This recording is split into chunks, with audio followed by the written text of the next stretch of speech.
Buenos días, amigos de Tenemos Historia. Este es un nuevo programa que hoy no contará lamentablemente con la presencia de Emilio. Sus funciones oficiales a veces lo alejan de este encuentro semanal, pero bueno, trataré de llevar adelante en la mejor forma posible estas entrevistas que llegamos adelante tratando de descubrir nuestro pasado, tratando de descubrir qué es lo que del pasado nos sirve a nosotros, qué es lo del pasado puede tener algún factor predictorio, y si no podemos descubrir ese elemento importante del pasado nuestro, al menos vamos a tratar de pasar un buen rato. Les hago los anuncios parroquiales. Recordemos que cualquier cosa que nos quieran comunicar se pueden hacerlo al nuestro mail de Programa Tenemos Historia, todo junto, programatenemoshistoria@gmail.com.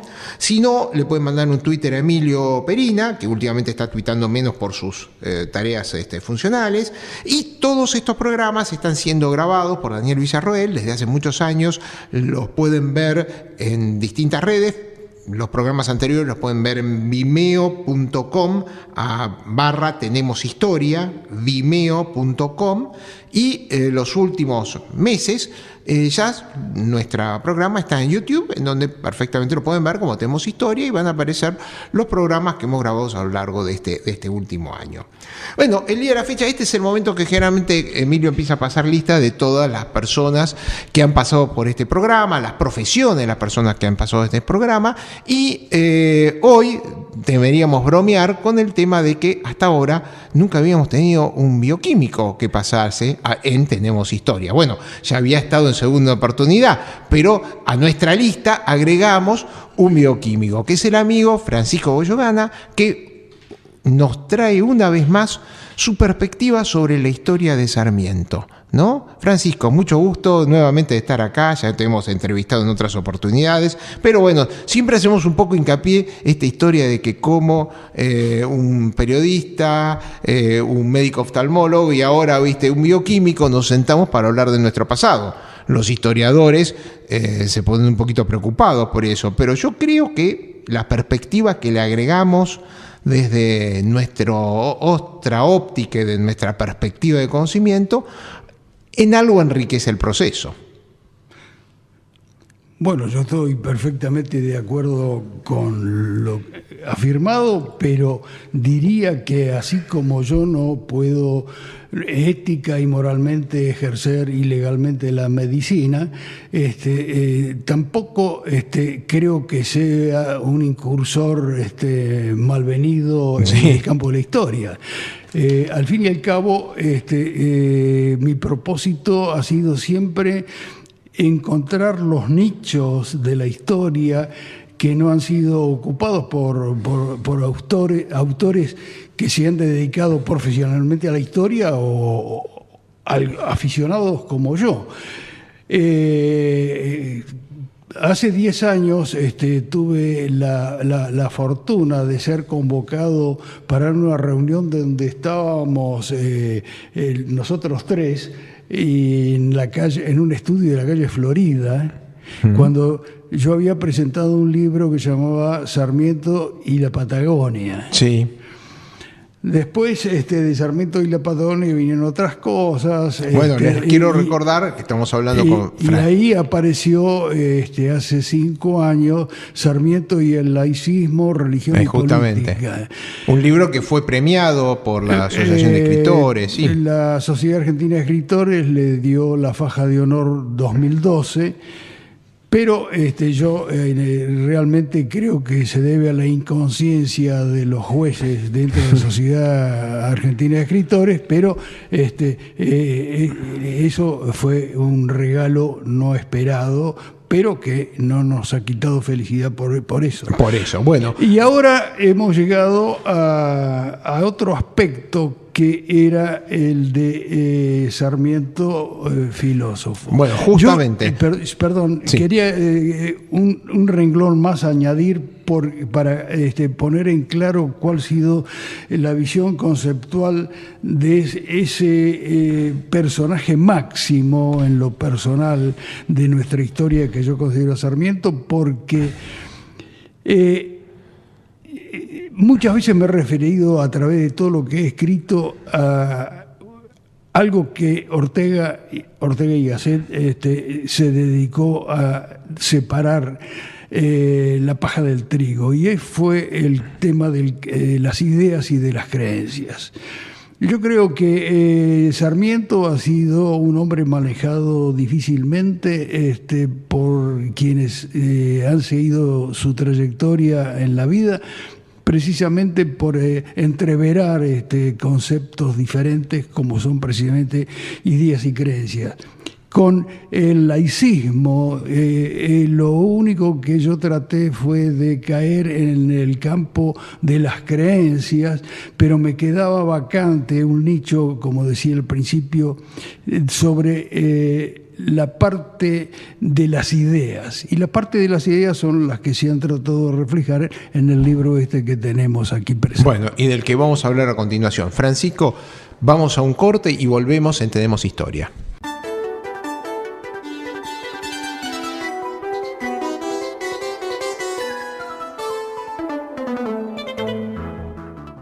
Volvemos con Tenemos Historia. Hoy nos visita el doctor Francisco Goyogana con un libro que, la verdad, no es porque me sienta amigo del doctor Goyogana, sino porque realmente es un esfuerzo magnífico este Sarmiento filósofo, porque no solamente hay que conocer la vasta obra escrita de Sarmiento. ¿Cuántos volúmenes es la obra completa? 52 volúmenes. Por eso, 52 volúmenes, porque Sarmiento escribe todos los días.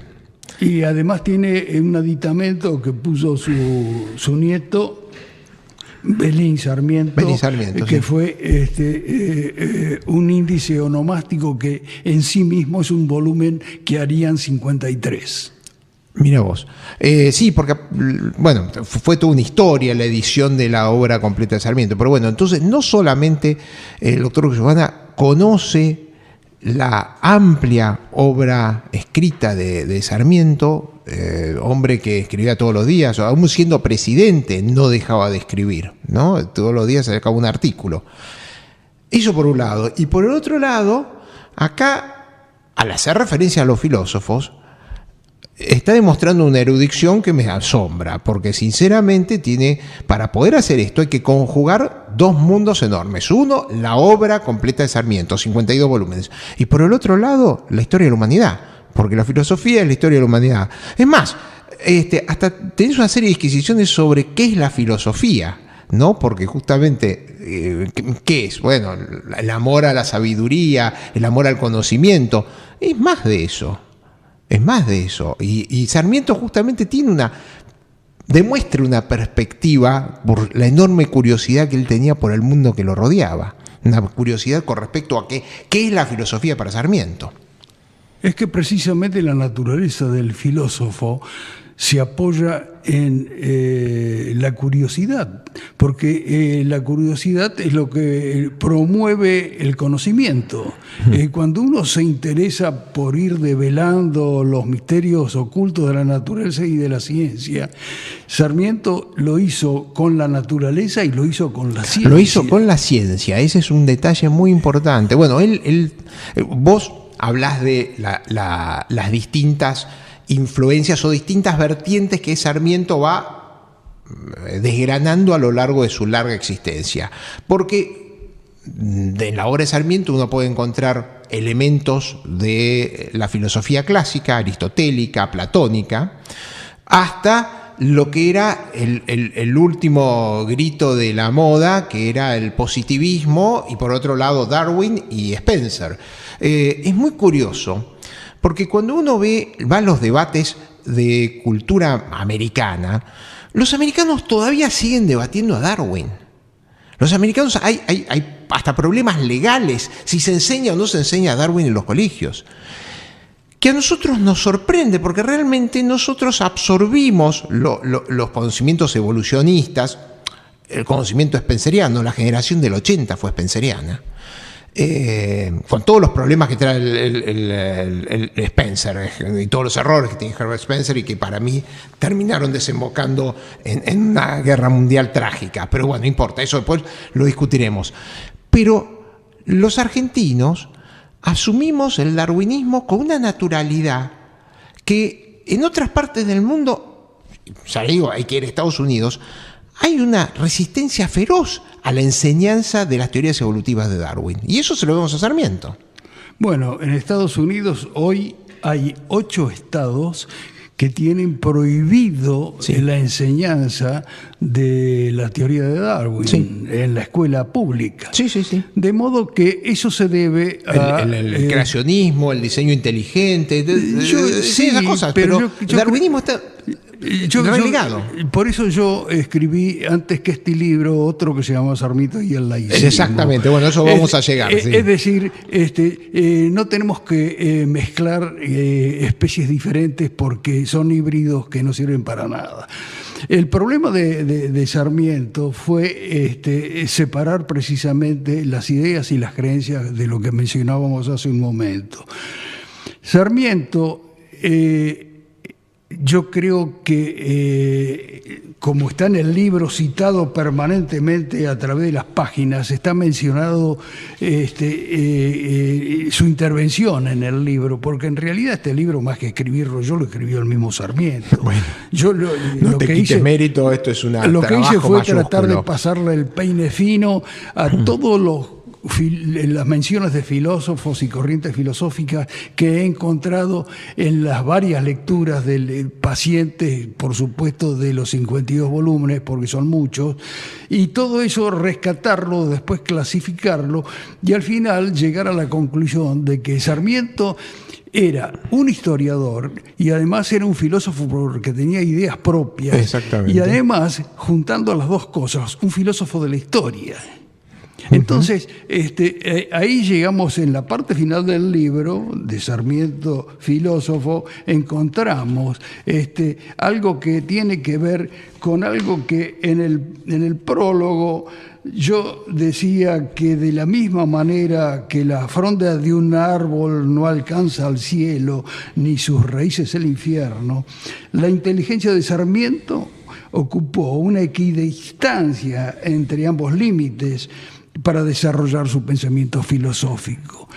Y eso lo relaciono con una mención a un verso de Francisco Luis Bernardes que se llama sencillamente Soneto y en el cual contiene un pensamiento que tiene que ver con esta raíz sarmientina que dice: porque después de todo he comprendido que lo que el árbol tiene de florido vive de lo que tiene sepultado.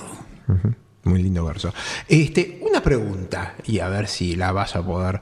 Porque yo estaba pensando, cuando lo leía, decía, ¿y Sarmiento? Porque claro, todos usamos, Sarmiento es un idealista, Sarmiento es un progresista, Sarmiento es un liberal.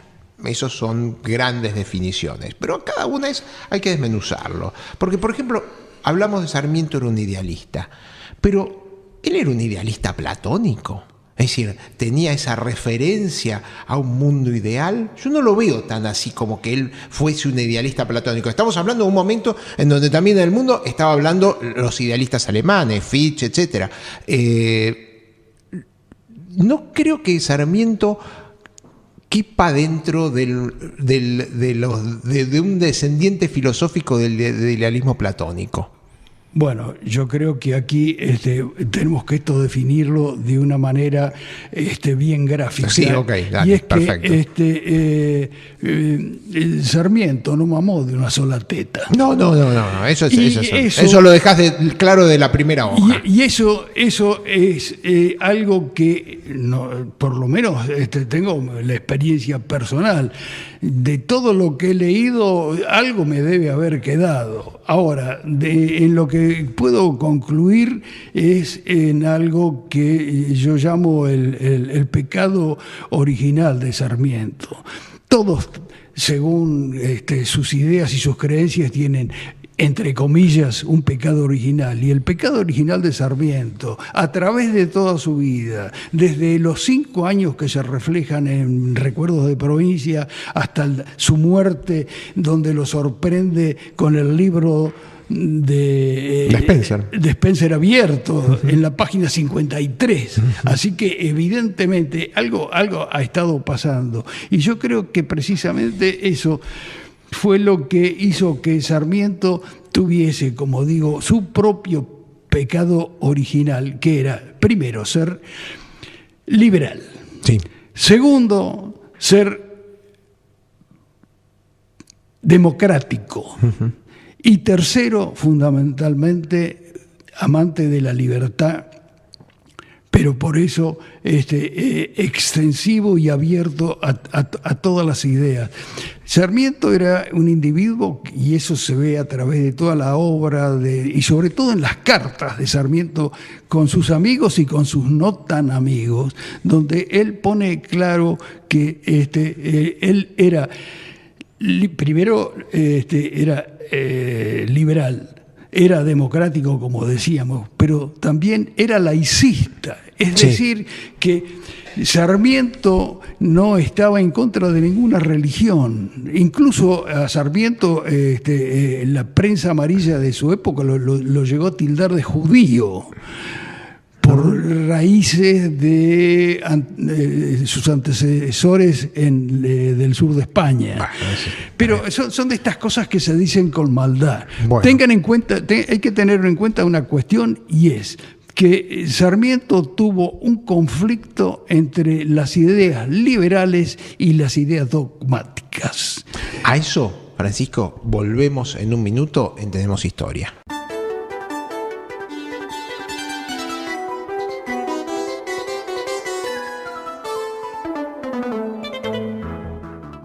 Tenemos Historia, volvemos a un nuevo bloque de Tenemos Historia con la presencia de Francisco Goyogana, que hoy nos está sorprendiendo con sus conocimientos históricos y filosóficos sobre Sarmiento filósofo. Y vos recién estabas hablando de lo que llamaste el laicismo de Sarmiento. Y, a ver, que este tema vos lo tenés muy claro, pero un poco para aclarar a la gente, uno puede hablar de que una persona es un creyente. Sarmiento creció en un ambiente religioso. Yo creo que también parte de este eclecticismo que tiene Sarmiento se debe a que no tuvo una educación formal. Entonces, mientras que le fue negada esa posibilidad, a pesar de ser un tipo brillante, un mejor alumno, todo lo que quiera, lamentablemente no pudo, lamentablemente o afortunadamente, no pudo formarse en los claustros académicos. Y entonces eso lo llevó a buscar lo que iba cayendo en su mano e ir construyendo su concepción, lo que uno llama hoy cultura general, ¿no? Que en realidad es una forma que te ayuda a entender el mundo que te rodea. Y esta falta de formación académica, que él a veces la lamenta y otras veces yo creo que no, lo convierte en el personaje tan ecléctico como decía antes. Entonces decía, tuvo un periodo creyente en su vida, escribió un catecismo en un momento, y después, él era un agnóstico, era un ateo, o era un escéptico, porque hay diferencias en estas concepciones. Bueno, yo creo que falta una palabra. A ver, dale. En la revista Todos Historia yo he escrito en la época del centenario de Darwin un artículo donde hay un paralelo entre Darwin y Sarmiento, precisamente porque un mes y medio aproximadamente después de la muerte de Darwin, recién inaugurado el cable transatlántico en la parte de Río de Janeiro a Buenos Aires, se supo inmediatamente de la muerte de Darwin.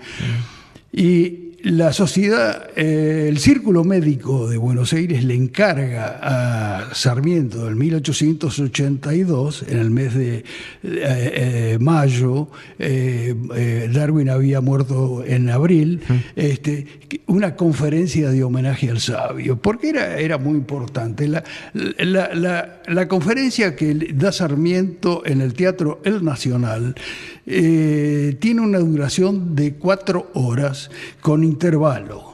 Es decir, como si fuese una función 4 teatral. horas hablando de Darwin. La segunda parte habla de Darwin. La primera prepara al público para que entienda la segunda. Porque a la gente hay que ilustrarla sobre cuáles son las bases de la ciencia, ¿no es cierto?, para que pueda entender qué es lo que dijo Darwin. Pero Sarmiento, que no era un antropólogo especializado, él se lo dejaba eso a Florentino Merino y a otros, pero él lo que le preocupaba era el aspecto conceptual de la cuestión. Y él se pone a hablar de manera tal que en un determinado momento, yo no sé si en un rasgo de humor o en una manifestación científica de la realidad, dice que en realidad la teoría evolutiva había sido descubierta por los ganaderos argentinos cuando mezclaban las razas, sí, y las variedades para obtener mejores animales. Hibridaban. Y él se refería específicamente a las ovejas, que era... Sí. Era el modus vivendi argentino, antes de las vacas. Claro. Entonces, era un individuo que tenía una visión tan grande que creo que muchos que hemos ido desde el jardín de infantes hasta la universidad completa, no vamos a merecer el juicio de otra mente grande que fue la de Carlos Pellegrini, cuando en las exequias de Sarmiento dijo: aquí tenemos al cerebro más potente que ha dado la América. Y yo diría que no solamente la América, sino que Sarmiento no queda limitado al ámbito americano, sino que también a toda la América, incluso a la anglosajona y el mundo. No, entonces, seguro, y él estaba asombrado cuando saca el Facundo, la repercusión que tiene Facundo en Europa. Entonces, yendo a la pregunta original, yo diría que ¿cuáles fueron las creencias de Darwin? Porque Darwin tuvo su entrenamiento teológico para ser pastor, anglicano. Sí. Así que también estudió medicina poco tiempo. Conocía muy bien el tema. Sarmiento partió del escolasticismo dominico, de 5 generaciones de frailes en su familia, pero ya si ustedes leen, y vuelvo a un libro que es muy importante, que es Recuerdos de Provincia, porque es una autobiografía que realmente refleja desde la más temprana edad algunas inclinaciones que después se manifestarían más adelante. Y yo diría que Sarmiento, como lo puse en el artículo que mencioné de Darwin y Sarmiento en Toda esa historia, era alguien que compartía una idea que estaba más próxima a algo que se llama deísmo, que a ninguna religión organizada administrativamente. Y hay una cantidad de razones que yo he puesto en el análisis que hice en ese ejemplar de la revista. No viene al caso porque eso ya es un tema específico, pero el que quiera puede hurgar un poco en esto y va a ver que Darwin era un espíritu tan amplio que es algo similar a la amplitud del espíritu de Sarmiento. Sarmiento no era antirreligioso. Monseñor Asneiros. Bueno, él le decía Asneiros. Pero fue muy respetuoso, tan respetuoso que Asneiros que era obispo de Buenos Aires, que después fue arzobispo. Dijo, sí, durante muchos años tuvo una dijo influencia. De Sarmiento, siendo Sarmiento gran maestre de la masonería argentina, que no había habido un hombre de gobierno que hubiera respetado tanto a la religión como él. Así que esas son palabras de Monseñor Negro y están citadas en algunos de los libros que he escrito. Así que no era un laicista en el sentido de anticlerical. Lo que no quería Sarmiento era que el clericalismo, que es una manía que tienen las religiones organizadas, de participar cada vez más en el gobierno. Bueno, el poder terrenal de la Iglesia. En el gobierno del Estado. Claro. Entonces, él te decía que el que quiera tener su religión, que se ocupe de la religión extracurricularmente de la enseñanza escolar, o que lo deje para que lo eduquen en su casa al respecto. La Iglesia tenía la Iglesia católica, apostólica, romana, tenía el monopolio de la enseñanza pública, que además era no gratuita. Y Sarmiento empieza por la ley 1420, que empieza con la palabra gratuidad de la ley. Bueno, decir, ahí está el gran aporte no tenemos a Wilde, porque Wilde es el que puede negociar, porque Sarmiento se hubiese peleado se peleó con todo el mundo. El que viene en su relevo es Wilde, que puede negociar con los ultracatólicos, como Goyen, etcétera, para poder llegar a un acuerdo. En Sarmiento y el laicismo, la relación de Wilde con Sarmiento está perfectamente señalada, sí, a través de lo que ha quedado registrado en correspondencia, más las participaciones que tuvieron en el debate de la ley 1420 en el Congreso, donde prácticamente eran muy semejantes. Sí, decir, seguro. Pero el que lleva adelante la discusión, porque está todos los discursos del Congreso, era Wilde el que Wilde fue el portador de las ideas de Sarmiento en el Congreso Nacional, sin duda. Sí. Y eso está registrado en los diarios de sesiones. Sí, al igual que Varela en Uruguay. Lo que estamos llegando a la conclusión es que cada vez es más difícil, y sigue siendo tan difícil como en época de Cristo, dar a Dios lo que es de Dios y dar al César lo que es del César. Dificilísimo. Vamos a un corte.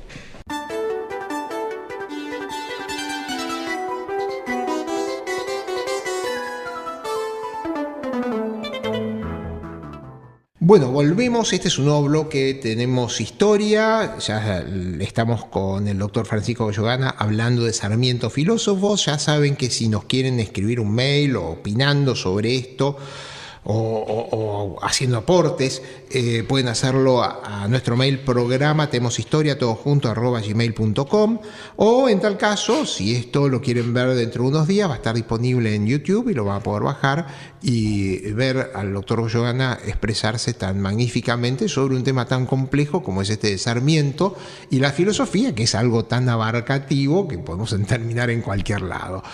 El libro lo tenés dividido en una serie de capítulos que aparte es por nacionalidad.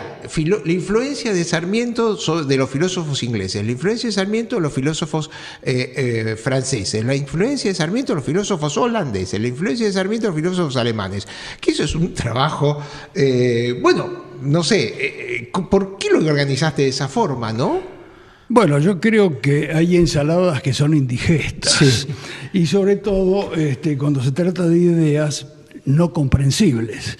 De modo que, fíjense ustedes, por ejemplo, que la base del liberalismo a partir de la segunda mitad del siglo XVIII es prácticamente una corriente que, si bien se originó en principio en Francia, al parecer, su desarrollo fundamental fue en Escocia. El liberalismo escocés es una cosa importantísima. Yo estoy maravillado con Escocia porque he ido a sus bibliotecas y me he encontrado con una cantidad de cosas. No es solamente ir a frotarle el dedo gordo al pie derecho a Hume, sino que hay cosas que realmente son importantes por la cantidad de gente que se dedicó a cualquier tipo de actividad, no solamente filosófica, que lo tuvo, sino en el campo de lo científico y de lo tecnológico. Sí. Y lo económico, la fundación de los conceptos económicos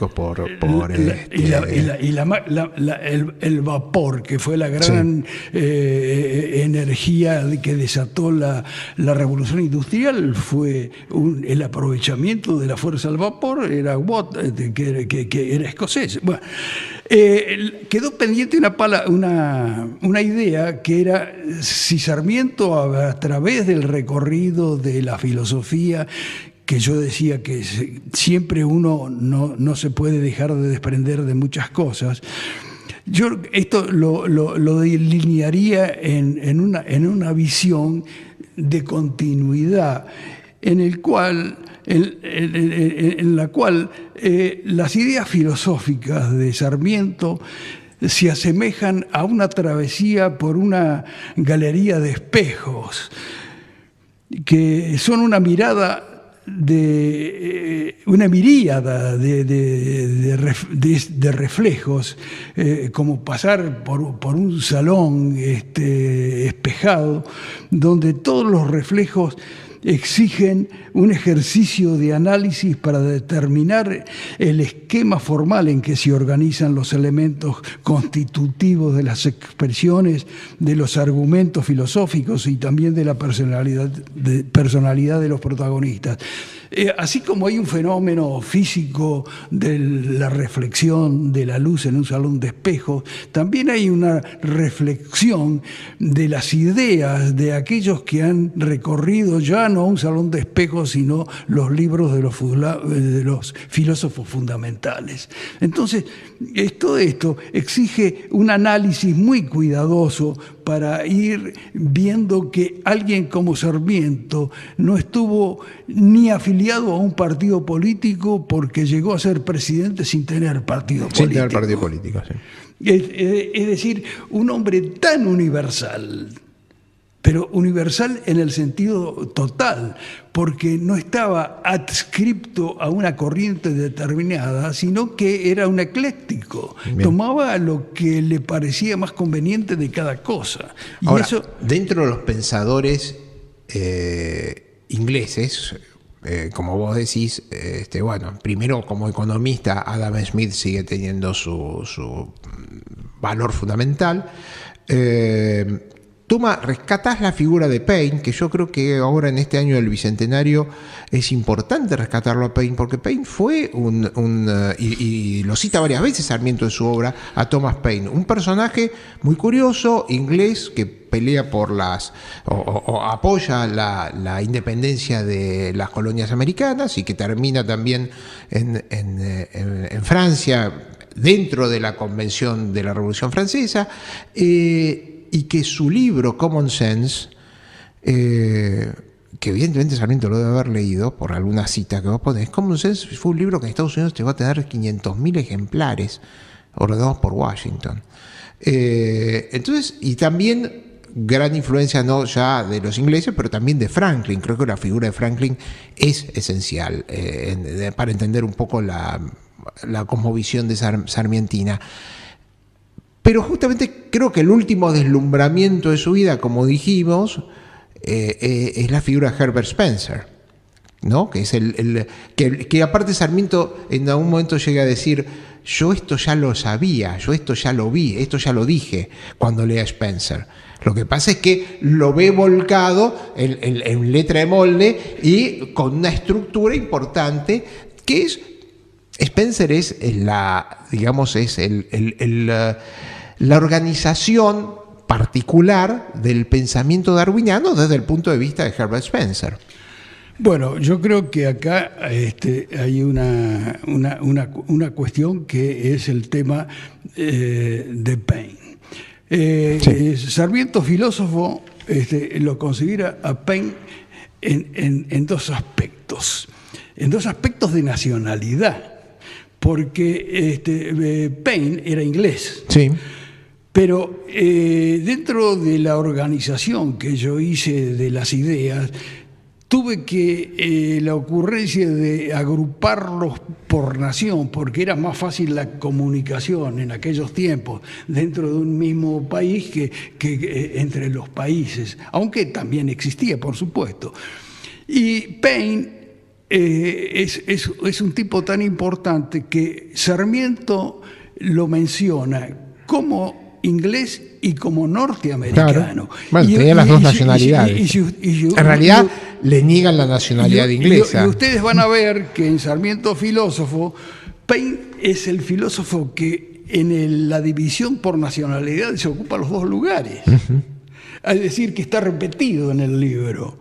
En uno como las ideas de un libertario en Inglaterra monárquica y otra como un impulsor de un sentido republicano naciente en una democracia como era la norteamericana que estaba en embrión. Y entonces es interesante porque es el único caso del libro donde está Paine en los dos lados. Hay una cosa... Acá en un poco la historiografía, cuando habla de la independencia, el primer diseño de vida en la historia argentina, todo el mundo vuelve a la figura de Rousseau, etcétera. Y yo creo que aparte Rousseau y Paine no se conocen, y si se habían leído puede ser que se hayan leído tangencialmente, pero pero Paine es la figura en donde están los libros, y están los libros directamente en inglés, y acá parecía que era más fácil leer en inglés que leer en francés, porque el libro de Rousseau, bueno, tiene su famosa traducción de Moreno, mientras que el libro de Paine tiene las versiones inglesas que circulaban acá, impresas en Estados Unidos, y hay una traducción al español del año 1812, ya que está en varias bibliotecas al menos de los que declaran la independencia. Pero bueno, vamos a volver a los filósofos después de este corte. Tenemos historia escuchándolo al doctor Goyogana.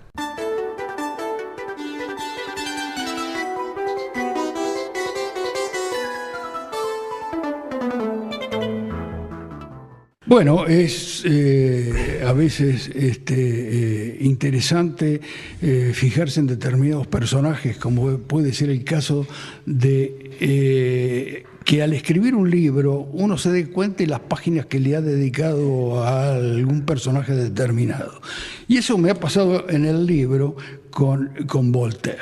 Voltaire, un personaje condenado, y no reivindicado por la historia en la medida de sus valores, fue de influencia importantísima para Sarmiento. Por empezar, Sarmiento cuando se va a Chile en 1840, que es donde empieza su trabajo como escritor, él trabaja para dos diarios y que en los cuales su tarea se dedica específicamente a ser cronista de óperas y obras teatrales. Y si bien Sarmiento no se dedicó a la autoría de obras teatrales, sí lo hizo Voltaire. Y Voltaire escribió una cantidad de obras, una treintena, una cuarentena de obras de teatro, y a los puntos en común que tenían Sarmiento y Voltaire llegan a un punto que me hace volver atrás en esto de que hablábamos de las creencias y cuál era la creencia que se le podía atribuir a Sarmiento. El caso es paralelo al de Voltaire, el cual en el libro Sarmiento Filósofo está detallado. Sarmiento estaba a favor de todo lo que fuera justo para el ser humano, y lo mismo hacía Voltaire, que Voltaire vio el papel político que estaba jugando la Iglesia de Francia en aquel tiempo. Y yo creo que eso los aproxima a los dos. Claro, acá hay que hacer un pequeño hincapié de lo que hablamos anteriormente. Es decir, muchas veces se habla del anticlericalismo, de la masonería. Sarmiento era masón, una persona distinguida dentro de la masonería. La masonería busca el bien de la humanidad. Lo que pasa es que, bueno, ha habido posiciones anticlericales. Lo que pasa es que una posición anticlerical puede ser solamente de estar en contra del poder terrenal de la Iglesia, y otras veces es, bueno, sí, ya es una cuestión agresiva contra la Iglesia. Creo que acá es importante, Sarmiento, como dijiste y recalcarte, es un tipo que respeta las creencias religiosas, pero por otro lado no quiere que le impongan a él las creencias religiosas, sobre todo cuando es una persona de intelecto y que, bueno, quiere llegar a las grandes verdades por los propios medios. Sarmiento tuvo colisiones con la Iglesia en distintos aspectos. Hay una serie de unos 6 o 7 trabajos periodísticos de Sarmiento en Chile, al principio de su carrera como periodista, donde se dedica a considerar el celibato de los sacerdotes. Y entonces, evidentemente, parece ser que se armó un lío bastante importante en Chile, porque había algunos que estaban a favor de una cosa y otros en contra de la misma. Así que ese tipo de cuestiones afectan posiciones personales, y más todavía en otro orden, intereses personales. Y entonces eso es lo que hace la variación. Cuando me refería al caso de Voltaire. De Voltaire, cuando me refería al caso de Voltaire, hay una parte que hace un análisis tan exhaustivo como pude llegar a hacerlo con la lectura de la obra de Voltaire, y era que él era creyente. Sí, sí. Voltaire era creyente, no era ateo, porque el ateo en el sentido de que el que cree que no cree. Entonces, él era deísta. Y Sarmiento lo tiene muy en consideración. Es muy importante la influencia de Voltaire en Sarmiento, cosa que yo no he tenido oportunidad de leer en la historia argentina. La historia de la influencia de Voltaire en Sarmiento. Sí. Sí, no es una cosa que se remarque tanto, es verdad. Por eso digo que a veces hay que empezar a revolver los libros polvorientos, ¿no es cierto? Uh-huh. Y ver la cantidad de cosas que hay, porque a Voltaire se le ha hecho una etiqueta. Uh-huh. Y la gente se ha quedado con la etiqueta, pero abajo de la etiqueta generalmente hay otra cosa a la cual está adherida, y esa cosa puede ser diferente de lo que se manifiesta. Bien, y para terminar este trayecto larguísimo, esta casi conclusión de una especie de pasaje por la historia de la humanidad, de sus pensamientos argentinos y mundiales, ¿por qué Sarmiento? ¿Por qué Sarmiento en tu vida ha marcado un hito tan importante? Yo creo que ahora ha habido una especie de certamen que he visto que en televisión y en otros medios se ha tratado de hacer un ranking de próceres, a ver quién es el prócer número 1, eso son las influencias del tenis. Sí. Acá no deportiva, hay, no hay próceres top 10, sí. Ni en los primeros 50.